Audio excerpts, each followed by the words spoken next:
I joined the Navy back in 2006, and after I got out of boot camp, they ended up sending me to Boston to serve on the USS Constitution for a few years. So what you see on the first two right here, I actually got while I was on the Constitution, just a combination of like community service, giving tours to politicians, so on and so forth. Are there any of those ribbons that you're especially proud of? Yeah, actually, I would say this should be my Navy Achievement Medal that I got for actually developing a tour for Senator John Kerry back in 2008. Actually, he was going to come with a group of dignitaries from a foreign country and give a tour of the Constitution.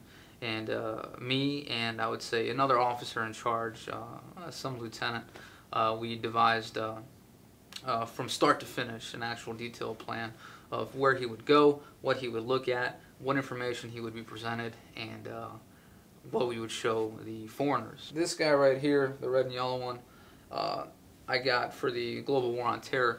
So the military decided to issue that to everyone who joined the military after 9/11.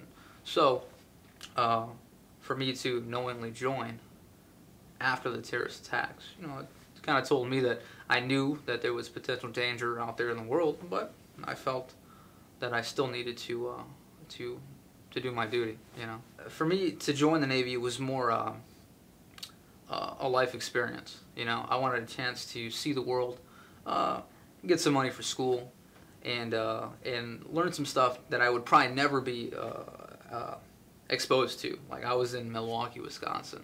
That's where I was when I got recruited.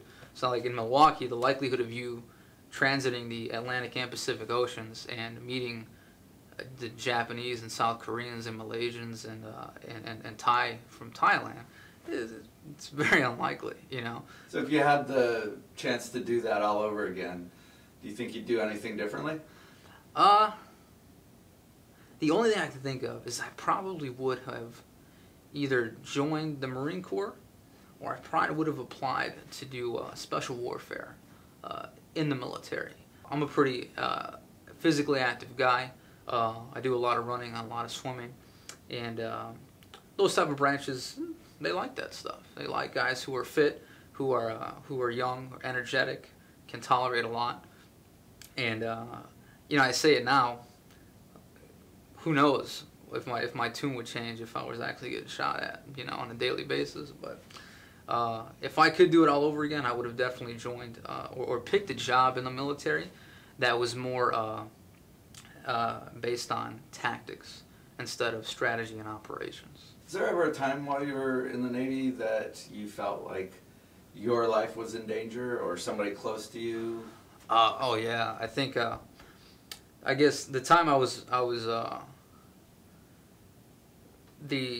the biggest reality check I had, I think, was back in 2010, where we were actually in the Gulf of Oman, which is in between Yemen and Somalia, and we were off the coast, and it was like 4 o'clock in the morning, and I was on watch, and we got a call from the captain of the ship. We don't know where it came from.